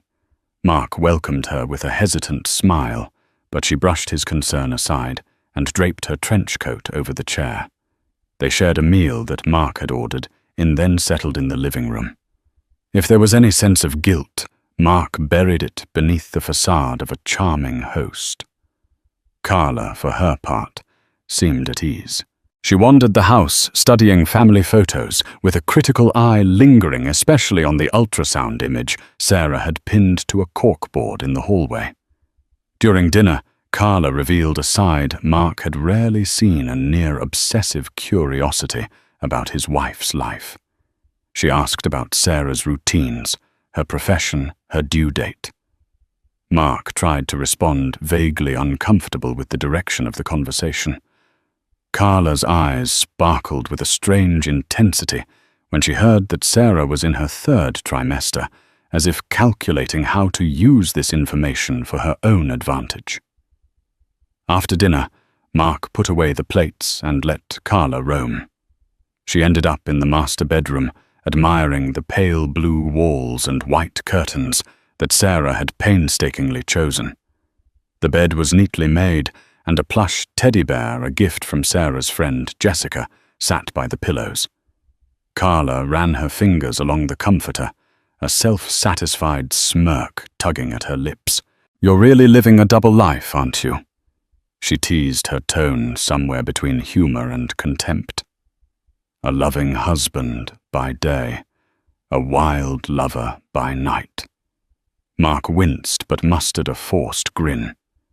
He closed the bedroom door behind him, as though trying to keep prying eyes away from the intimacy of this space. Standing next to Carla, he felt a wave of conflicting emotions: excitement, revulsion, guilt, and a strange relief that she was here at all. The evening unfolded slowly, each passing hour, an accumulation of unspoken tensions. Carla had carried an overnight bag with her, just in case, she'd said. Mark convinced himself she would leave before midnight, but as the clock approached 1 a.m., they were still tangled in conversation and half-empty wine glasses. The rainstorm outside battered the windows, making the prospect of driving home unappealing. Carla feigned helplessness. "I can't drive in this. Let me stay over." And with that, a line was crossed. Mark hesitated. Should he set her up in the guest room? Was that too blatant a sign of guilt? But Carla's cunning charm won. She tiptoed into the master bedroom, letting the overhead light cast shadows across her silhouette. Mark, helpless to resist, followed. Outside, the storm raged on, oblivious to the tempest brewing within these walls. Thus Carla ended up sleeping in Sarah's bed. The place where a pregnant wife should have found comfort and rest was now occupied by the woman who had seduced her husband. Mark tossed and turned throughout the night, haunted by the gravity of his betrayal. In fleeting moments of lucidity, he almost leaped out of bed to make Carla leave. But each time he tried, Carla would pull him back with a whisper or a touch, and the swirling mixture of fear and desire imprisoned him. A part of Mark believed he might still keep everything hidden, that come sunrise Carla would slip away, and he'd erase all traces. Sarah wouldn't be back for another day. He had time to wash the sheets, tidy up the wine glasses, and stash away Carla's belongings. But fate had other plans. Plans that neither Mark nor Carla could have predicted. The next morning, a watery sun struggled to pierce the storm clouds. Mark stirred early groggy and disoriented. Carla was curled up on Sarah's side of the bed, her hair splayed across the pillow. He stared at the ceiling, heart pounding at the thought of all that needed to be done, cleaning, changing sheets, ensuring no neighbor had spotted Carla's car. He tiptoed around the house, picking up her jacket from the living room sofa, gathering wine glasses and disposing of them in the outside trash bin. As he wrestled the trash can to the curb, Mark froze. At the far end of the block, a police cruiser crept around the bend, lights flashing, but sirens off. An immediate jolt of panic shot through his veins. Had something happened to Sarah? Did they come bearing tragic news? He looked around, scanning for any sign of an accident or trouble in the neighborhood. But the cruiser slowly rolled to a stop right in front of his driveway. Two uniformed officers stepped out, Officer Paige Morales and Officer Adam Thompson, both with stern expressions. Mark swallowed hard as they approached. This couldn't possibly be about Carla, right? They wouldn't have any reason to suspect infidelity. Unless Carla had a past Mark knew nothing about. The possibility flickered in his mind, sowing anxiety. He wiped his hands on his jeans, trying to maintain composure. "Good morning," Officer Morales said, tipping her head in greeting. "We received a report about a disturbance in this area early this morning. We're checking to ensure everything's okay." "A disturbance?" Mark repeated, his voice cracking. "Yes. A neighbor reported unusual noises, shouting. Maybe an argument late last night. They also saw a car parked out front that they didn't recognize." Mark's mind raced. His next-door neighbor, Mrs. Jenkins, was known for her vigilance, especially at odd hours. Perhaps she had seen Carla arrive or heard them talking. He forced a polite smile. "I'm sorry to trouble you, officer. My wife is out of town, and I was just... Well, I might have had the television too loud last night. No arguments, though. Nothing else going on." Officer Thompson scrutinized Mark's expression. "Is there anyone else in the house with you right now?" "Mr. Anderson?" Mark felt a twist in his gut. A friend stayed over. She was caught in the storm, and..." Before he could finish, Carla emerged in the doorway, barefoot, wearing one of Sarah's robes. The color drained from Mark's face as the officers turned their attention to her. Carla's eyes flicked between them, trying to feign calm, but clearly unsettled by the unexpected arrival of law enforcement. "Good morning," she said, attempting a polite nod. Officer Morales studied Carla's attire, then exchanged a glance with her partner. "And you are..." Carla's response was quick, lacking the usual confidence. "Carla Rodriguez. I'm a colleague of Mark's. He was kind enough to let me crash here because of the storm." An awkward silence followed. The officers seemed unconvinced.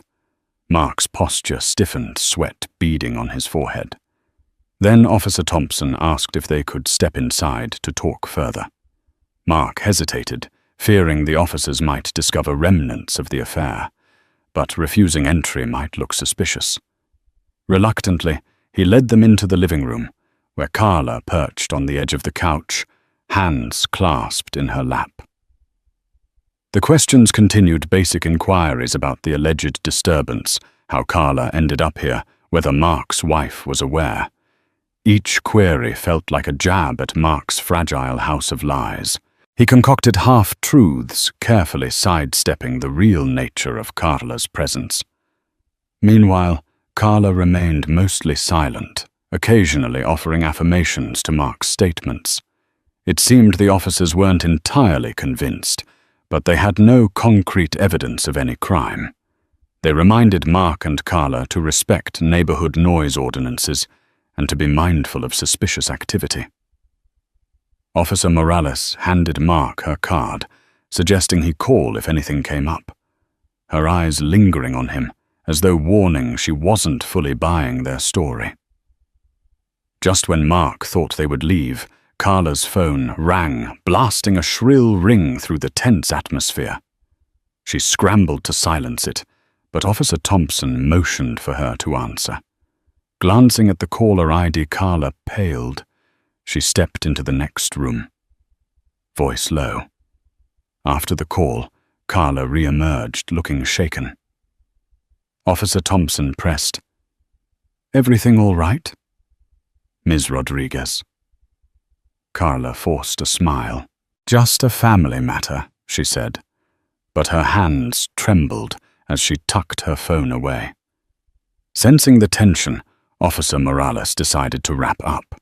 She cast one final evaluating look over the scene, then pivoted toward the front door. The moment the officers left, Mark turned to Carla, ready to ask what was happening. But before he could open his mouth, Carla's phone chimed again. Another call. Carla stared at the screen and rejected it, exhaling shakily. "What's going on?" Mark demanded, heart still pounding from the near exposure of their affair. Carla brushed past him, grabbing her jacket and slipping into her shoes. "I have to go. I'm sorry, Mark. I'll explain later." And just like that, she was gone, leaving Mark alone in a house that now felt haunted by the shadows of betrayal and suspicion. Sarah would be home soon, and he had an endless list of cover-ups to manage. But a deeper dread gnawed at him. Carla was clearly entangled in something bigger than he'd ever imagined, and it was only a matter of time before it all caught up to them, before the next knock on the door wouldn't be as benign as a noise complaint. With Carla gone, Mark raced to erase every trace of her presence. He stripped the bed, replacing the sheets with fresh linen. He collected the empty wine bottle and glasses, tossed them in the recycling bin, and opened all the windows to air out the lingering perfume. He vacuumed the living room, wiped down counters, and even mopped the kitchen floor, desperately trying to rid the house of any memory of her. As he worked, his mind replayed the scene with the police officers.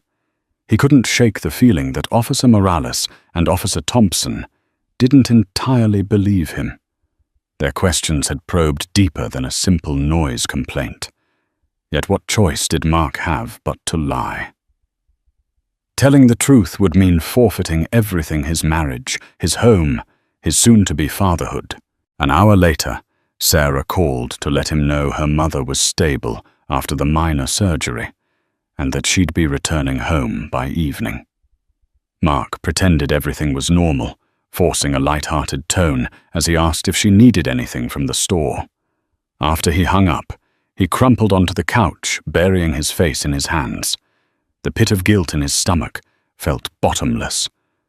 Was it worth it, this double life, for a fleeting affair that offered excitement but left him feeling hollow?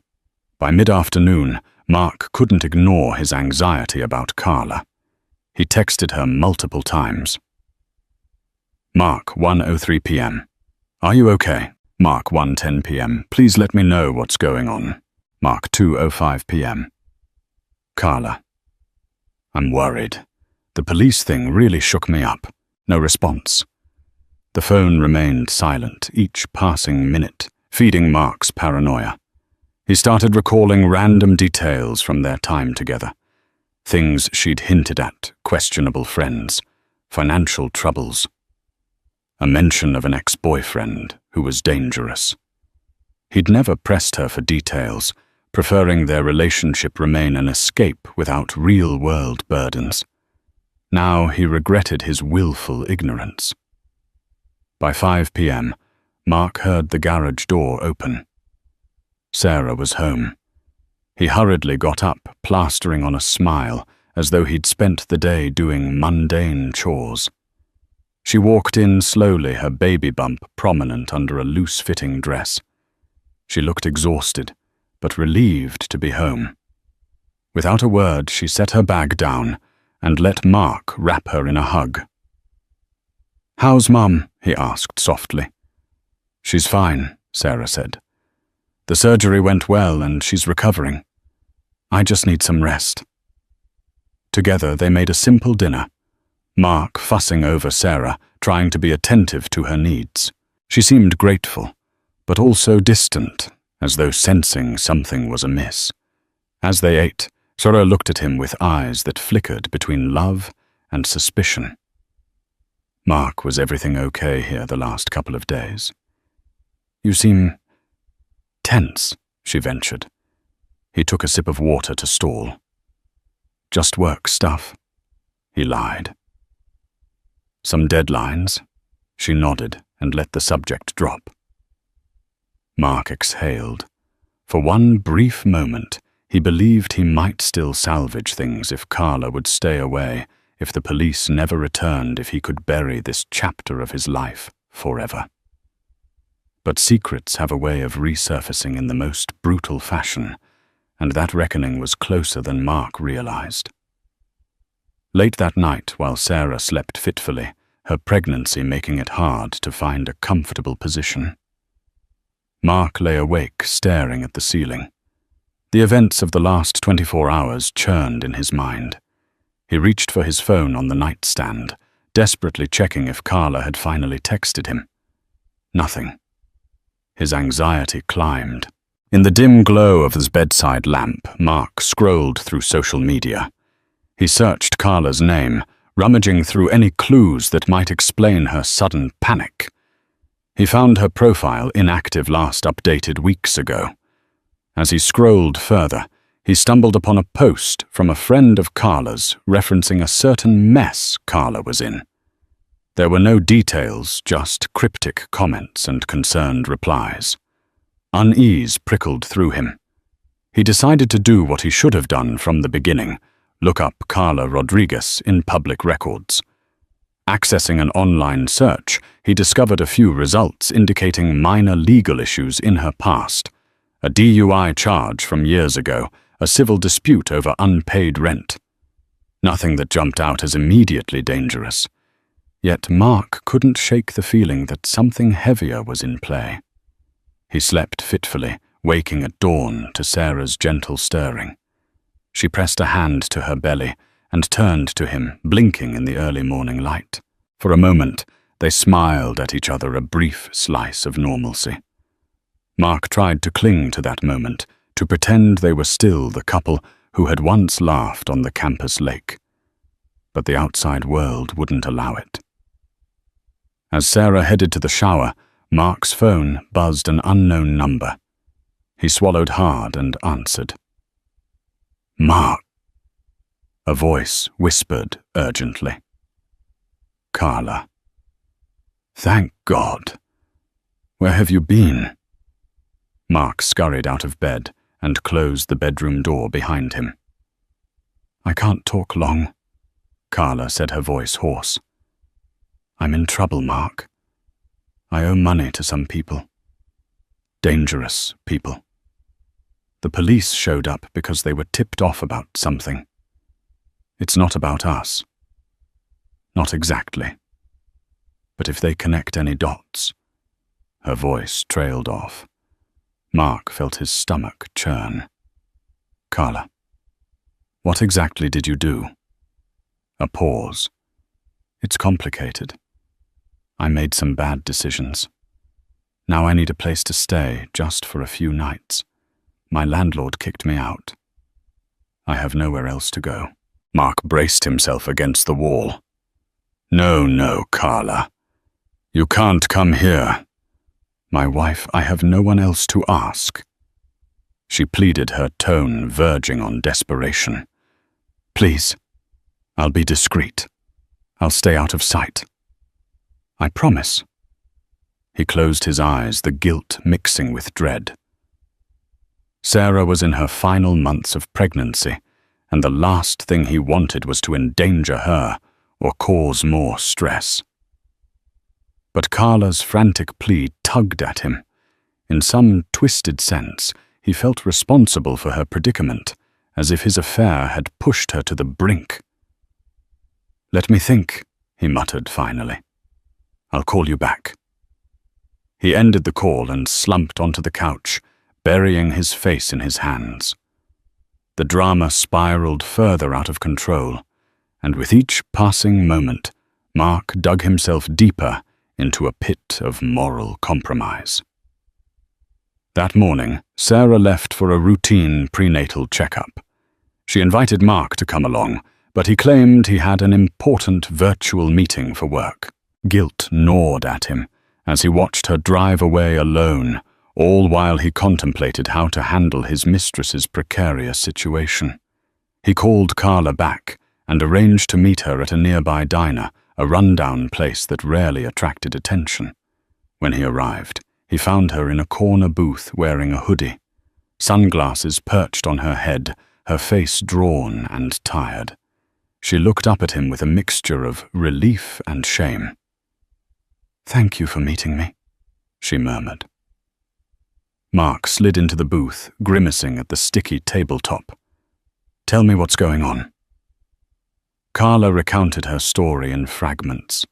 She owed a large sum to a local loan shark connected to her ex, and they'd threatened her. She had tried to pay them back, but fell behind. The previous night, she'd gotten a tip that the police had been contacted, perhaps to bring her in for questioning. She believed the noise complaint was a ruse, an attempt to locate her. Mark's head spun. This was more than a simple affair gone awry. Carla was ensnared in a criminal web, and he was now on the periphery of it. "You can't stay at my house," he repeated firmly. "It's too risky. Sarah would kill me." Carla's eyes glistened. "I know I don't deserve your help, but I'm desperate. Just a few nights. I can keep a low profile. If anyone asks, say I'm a friend from work, going through a breakup." Mark thought of Sarah's growing suspicion, the near miss with the police, the unborn child who needed a stable home. Every logical fiber in his being screamed at him to cut Carla off. Yet he felt a twisted sense of responsibility. He'd let Carla into his life. He'd ignored every red flag. Now she was pleading for help, and part of him couldn't bear to leave her in danger. Against all better judgment, he agreed to house her in the guest room for a single night. Carla's eyes brightened with gratitude. Mark cursed himself silently, knowing he was only tightening the noose around his neck. That evening, Mark lied to Sarah again. He said a colleague was in town for business and needed a place to crash for the night. Sarah, although surprised, did not protest. She was preoccupied with back pains and a baby that kicked relentlessly. Besides, Mark had rarely brought colleagues home, so she assumed it was a genuine favor. Carla arrived late, wearing a cap and oversized clothes to avoid recognition. Mark ushered her into the guest room, quickly praying the neighbors wouldn't notice. Sarah was in bed reading a pregnancy book. Mark told her he'd be up soon, then crept to the guest room where Carla lingered by the door. "You have to stay in here," he hissed.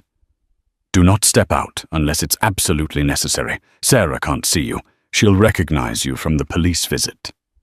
Carla nodded, her eyes downcast. "I understand. Thank you, Mark." He closed the door and returned to the master bedroom. Nerves frayed. Sarah was yawning, complaining of back pain.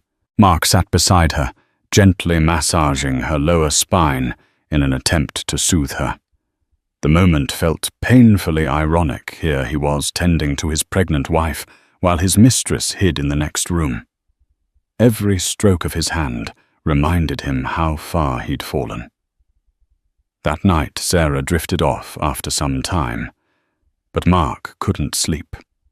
He heard every squeak of the floorboards, every rustle of movement from Carla's room.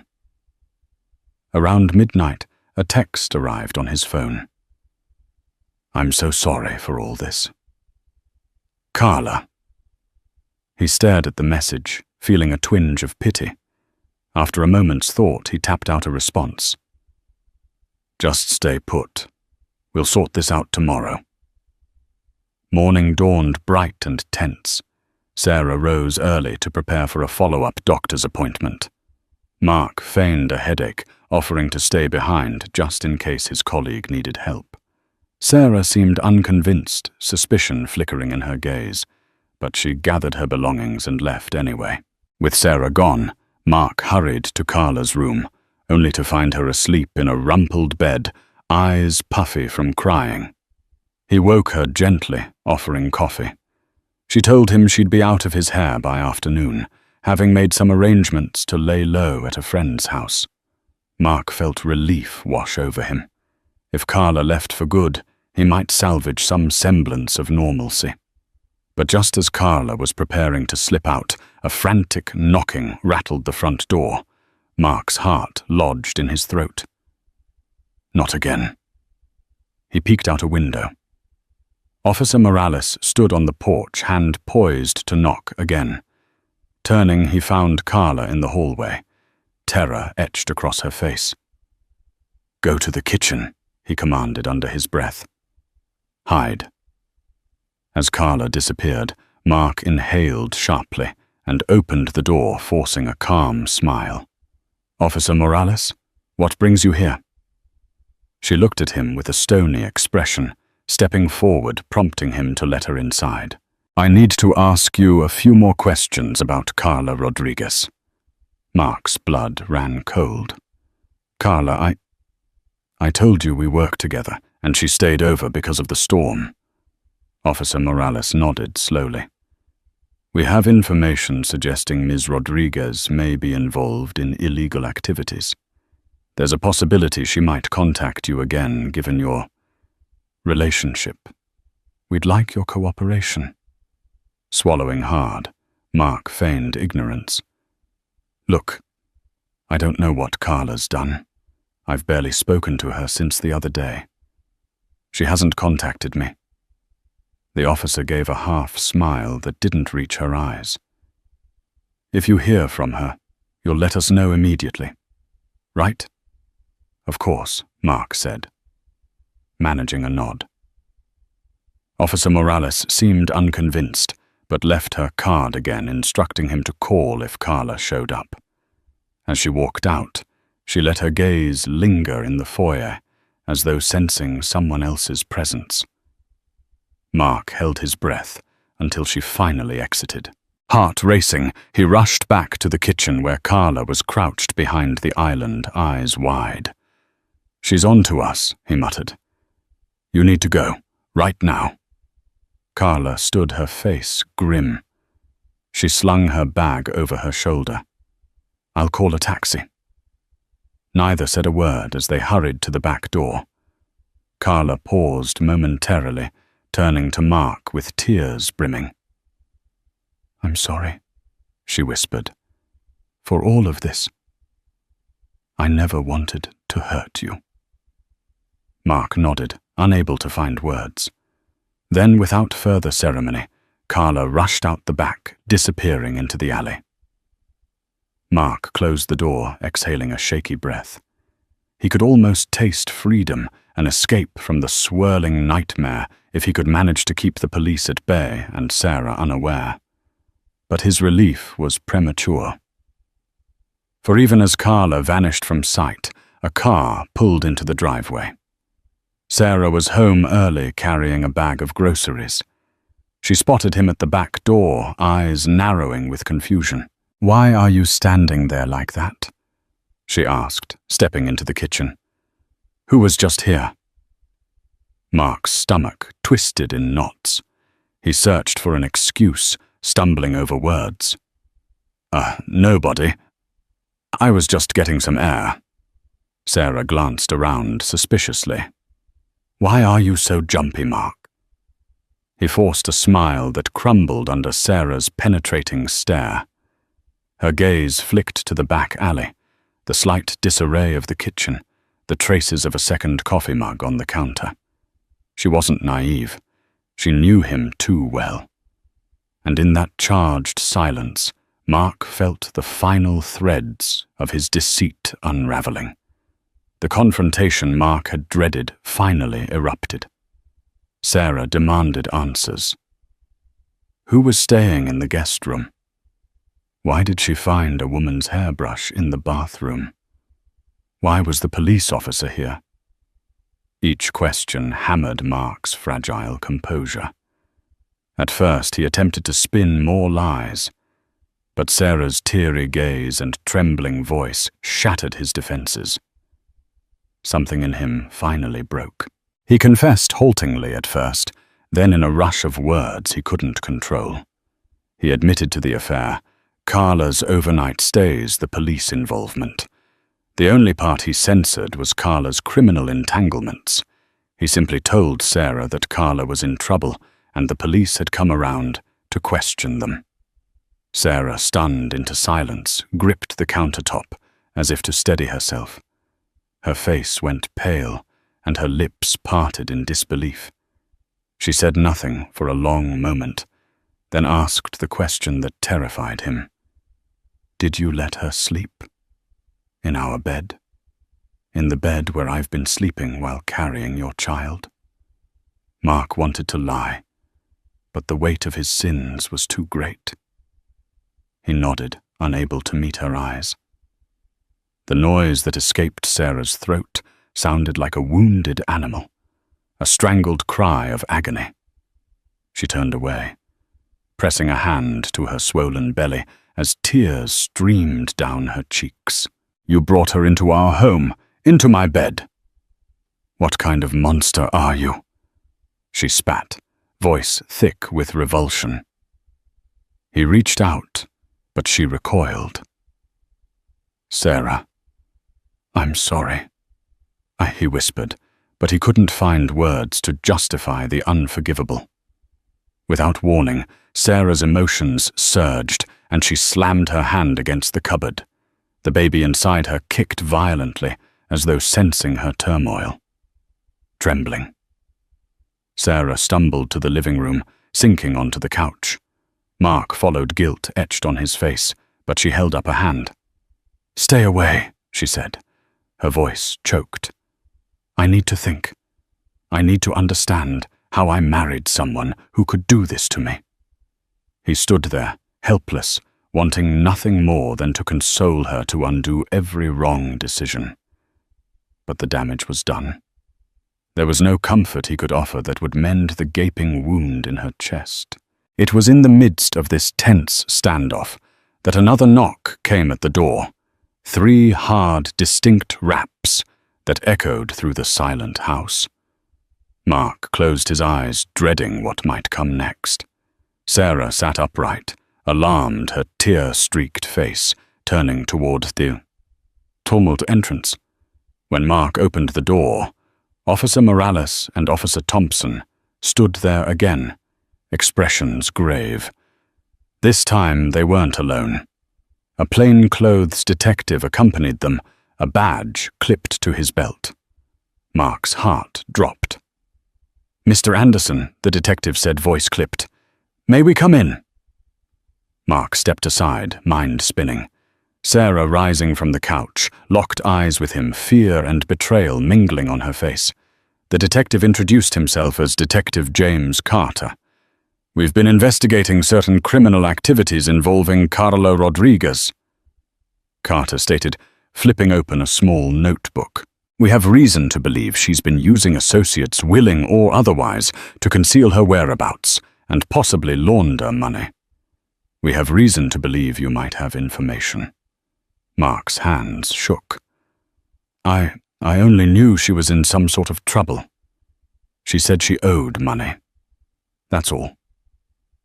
Detective Carter nodded. She's wanted for questioning related to fraud and conspiracy. We believe she's been leveraging personal relationships to hide assets. Are you aware of any large sums of money being transferred through your accounts, Mr. Anderson? The question hit Mark like a blow to the gut. Instantly, he recalled the times he'd covered Carla's expenses, the secret transfers. At the time, he thought it was just gifts or petty cash. Had she used him for something bigger? No. Mark lied weakly, his voice faltering. I mean, I gave her money for personal emergencies, but not large sums. The detective studied Mark's face. Ms. Rodriguez was reported at this address yesterday. We have statements from a neighbor that a woman matching her description entered your home late at night. Is that correct? Sarah's eyes turned accusatory. She glared at Mark, arms folded protectively over her belly. Mark caught between fear of legal repercussions and shame before his wife nodded slowly. She was here, but she left. Detective Carter flicked through his notes, then addressed Sarah directly. Mrs. Anderson, were you aware that Ms. Rodriguez spent time in your home? Sarah's expression tightened, tears brimming again. I only just found out. She managed her voice laced with bitterness. Carter frowned, turning back to Mark. We'll be checking your financial records. If we find any evidence that you assisted Ms. Rodriguez in illegal activities, you'll be charged as an accomplice. Terror seized Mark. This was far worse than a mere affair exposed. He could face criminal charges. In a panic, he exclaimed, I had no idea. She told me she was in trouble, but I didn't know about any illegal schemes. I was just trying to help. The detective let silence reign for a moment, before nodding to Officer Morales and Officer Thompson. Let's go, he said, handing Mark his card. If Ms. Rodriguez contacts you, call immediately, or there will be consequences. As they left, Sarah sank back onto the couch, trembling. Mark stood in the foyer, the detective's card clutched in his shaking hand. The reality of his actions closed in on him like a suffocating fog. He had betrayed his wife, endangered their child, and now potentially implicated himself in a criminal case. His once perfect life was in ruins, and he had only himself to blame. After the police left, silence descended in the living room. Sarah turned to Mark, tears shimmering in her eyes. He tried to approach, to place a reassuring hand on her shoulder, but she jerked away.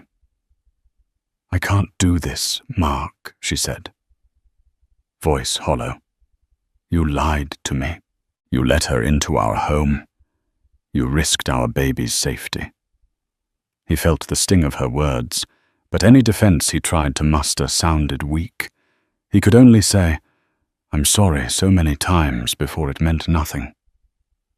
Sarah cradled her belly. I need space. I need to think about how we're going to move forward, if we even can. He wanted to beg for forgiveness, to promise he'd rectify everything. But how could he? The scars were too deep. Sarah rose shakily, gathering her purse and keys. Where are you going? Mark asked, panic welling up in him. To Jessica's, Sarah replied, I need someone I can trust right now. Mark nodded, knowing he had no right to stop her. He watched as she left the door, clicking softly behind her, a symbol of the distance that had grown between them.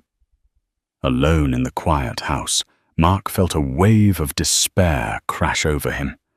Everything was unraveling, and he wasn't sure there was enough thread left to stitch his life back together. Days passed. Sarah remained with Jessica, avoiding Mark's calls, except for brief updates about her pregnancy. She needed to check in with her doctor regularly, and Mark was sick with worry about her stress levels.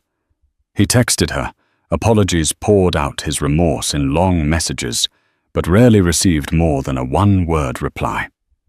Meanwhile, the police made good on their promise to investigate Mark's finances. They subpoenaed his bank statements and credit card records. He had to retain a lawyer, a tired, middle-aged man named Leonard Price, who took Mark's frantic calls at all hours.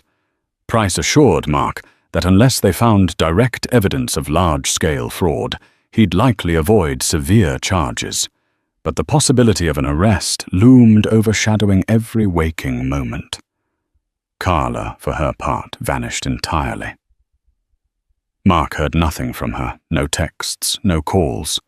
He told the police he hadn't seen her, which was the truth. She had disappeared without a trace. Detective Carter stopped by once more, questioning Mark about specific transactions.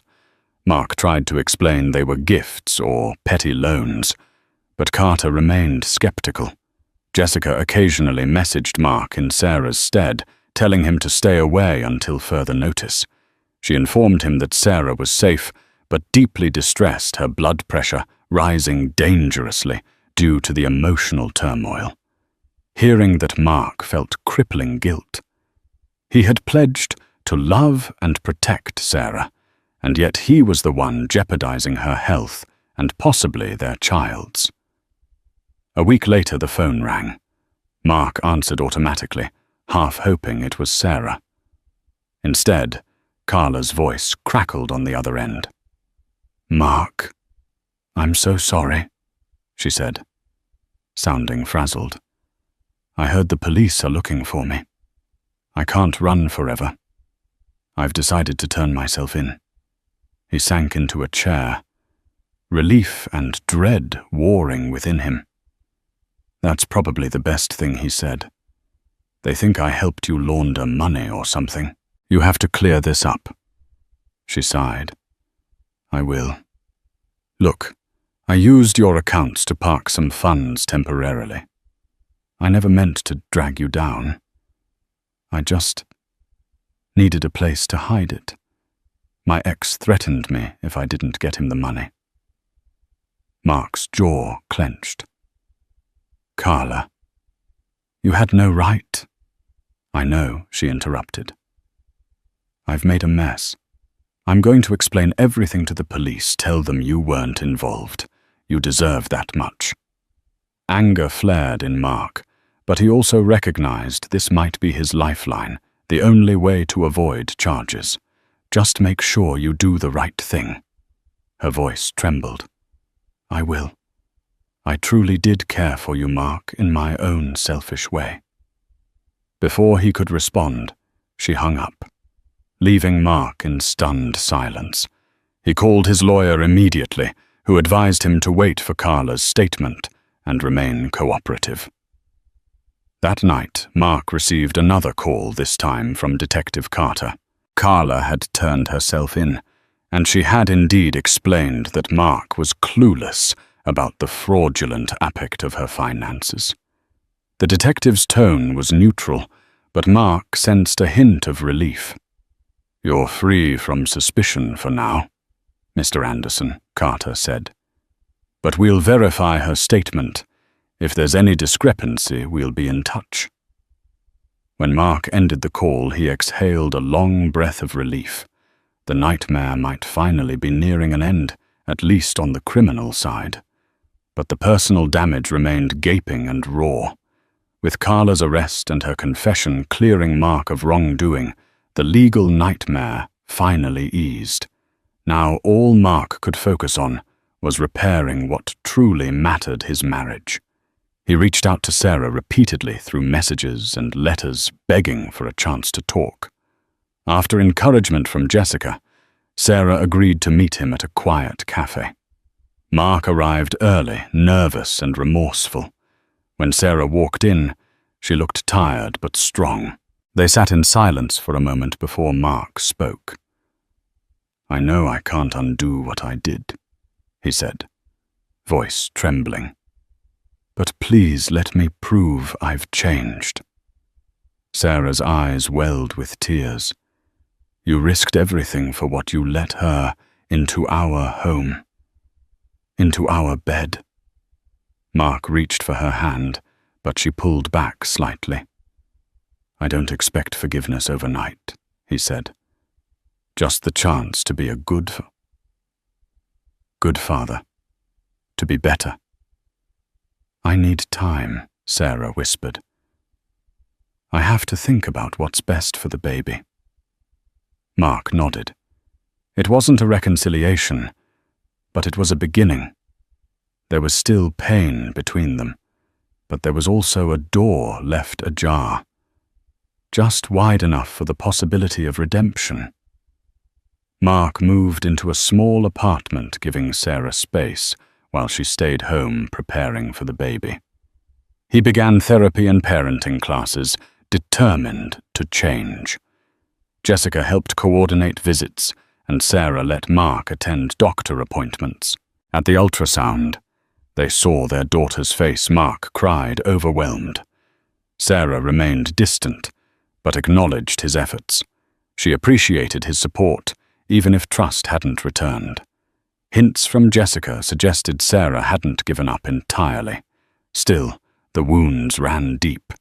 For now, they focused on the baby, unsure of what the future held, but both still holding on just a little. When Sarah went into early labor, she called Mark in panic. He rushed her to the hospital and never left her side. For 3 tense days he stayed by her bed, helping however he could. As Sarah rested, Mark silently vowed to earn back her trust. One night, she stirred and whispered, "I hate what you did, but I see you're trying." Mark held her hand gently. "I'll do whatever it takes." Her eyes softened. "We'll see." It wasn't forgiveness, but it was hope. And for Mark, that was everything. Back home, on bed rest, Sarah allowed Mark to help during the day, though he returned to his studio apartment at night. Their conversations grew more civil, focused on Emily's future. One afternoon, Sarah suggested counseling, not to save the marriage yet, but to learn how to co-parent. Mark agreed eagerly. Sessions with Dr. Christine Lee were raw and painful. Sarah voiced her heartbreak. Mark confronted his fears and guilt. It wasn't healing overnight, but it was a beginning. Each meeting chipped away at their distance, offering a small, flickering hope that maybe, just maybe, something could be rebuilt. At 9 months pregnant, Sarah went into labor. Mark was at her side through every contraction, with Jessica offering support. After hours of pain and anticipation, their daughter arrived, a healthy girl with a strong cry and a head full of dark hair. As Mark cradled Emily, Grace Anderson tears streamed down his face. For a fleeting moment past, betrayals faded beneath the miracle of her birth. Sarah watched silently, eyes full of conflicting emotions. In that fragile peace, they shared an unspoken understanding. Mark devoted himself to fatherhood, staying up through night feedings, changing diapers, and caring for Sarah during recovery. Though still cautious, Sarah allowed him back into the home, but not her heart, not fully. The counselor advised they take things slow and focus on Emily's well-being. Carla's case concluded with her conviction. Mark was officially cleared, but the damage to his marriage endured. It took nearly a year of therapy and honest effort before Sarah was willing to try again. She laid out clear rules, complete transparency, shared accounts, no more secrets. Mark agreed without hesitation. They weren't the same couple as before, but in their brokenness, they found a way forward, anchored by love for their child and a hard-won trust. Roamed hope found its way back. Thank you for joining me on this roller coaster tale of betrayal, heartbreak, and the strenuous journey toward redemption. Life can twist us in unexpected ways, testing bonds and pushing us to the very edge of what we believe is possible. In Mark and Sarah's story, we're reminded that no matter how dark the night becomes, there's always a chance, however slim, for forgiveness, if we're willing to face our own failings and fight to make things right. Perhaps their story resonates with you, or someone you know, urging us all to recognize the fragility of trust and the power of second chances.